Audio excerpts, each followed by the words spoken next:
Corona काल में सरकारी अस्पताल में पिता की मृत्यु पर पुत्र के 40 घंटे।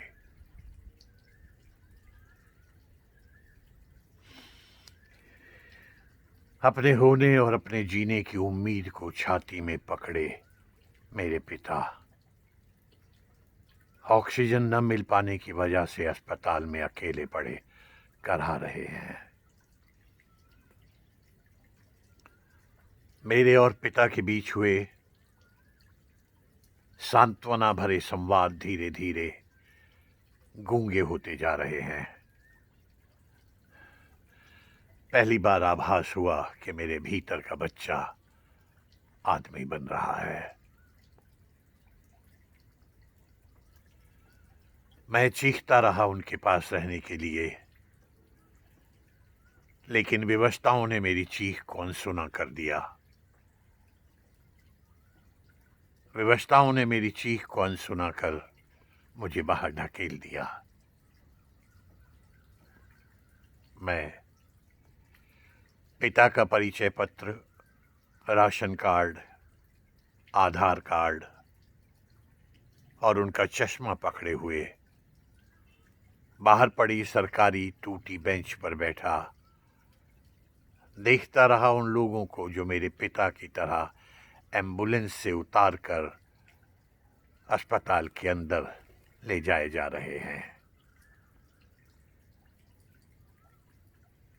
मैं पूरी रात बेंच पर बैठा सोचता रहा।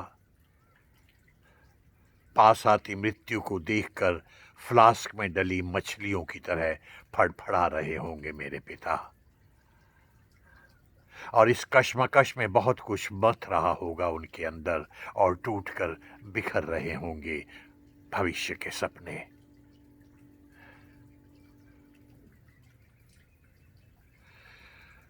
सुबह बरामदे में पड़ी लाशों को देखकर पूरा शरीर कांपने लगा। मर्मांतक पीड़ाओं से भरी आवाजें अस्पताल की दीवारों पर सर पटकने लगीं और मेरे हिस्से के आसमान से सूरज टूटकर नीचे गिर पड़ा।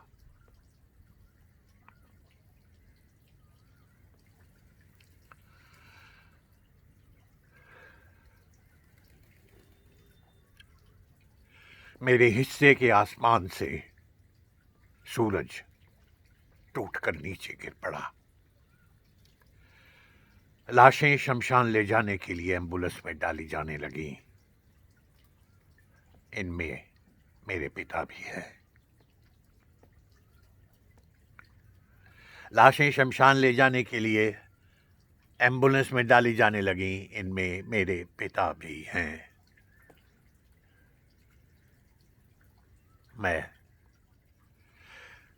मैं 27 नंबर का टोकन लिए शमशान घाट में लगी लंबी कतार में खड़ा हूं। मैं 27 नंबर का टोकन लिए शमशान घाट में लगी लंबी कतार में खड़ा हूं, पिता की राख को घर ले जाने के लिए।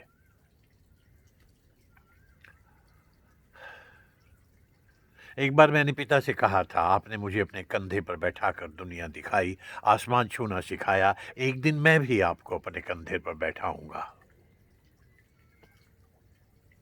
मैंने पिता से कहा था कि आपने मुझे अपने कंधे पर बैठाकर दुनिया दिखाई, आसमान छूना सिखाया, एक दिन मैं भी आपको अपने कंधे पर बैठाऊंगा।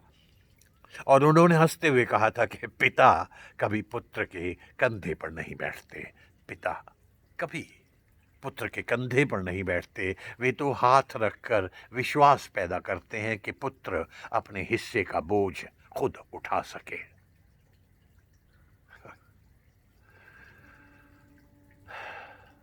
पिता सही कहते थे, मैं उन्हें अपने कंधे पर नहीं बैठा सका। पिता कोरोना से नहीं मरे, उन्हें अव्यवस्थाओं ने उम्र से पहले मार डाला। कोरोना से नहीं मरे मेरे पिता, उन्हें अव्यवस्थाओं ने उम्र से पहले ही मार डाला। और 40 घंटे के बाद मैं उनको लेकर घर जा रहा हूं।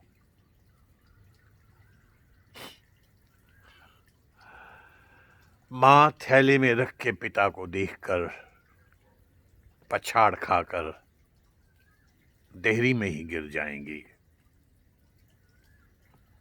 मां थैले में रखे पिता को देखकर पछाड़ खाकर देहरी में ही गिर जाएंगी। पिता अब कभी घर के अंदर नहीं आएंगे। पिता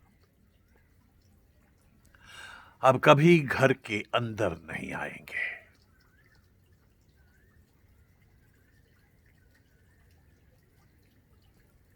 धन्यवाद। इस कविता को लिखा है श्री ज्योति खरे ने। मैं ज्योति खरे जी का जितना भी आभार मानूं कम है।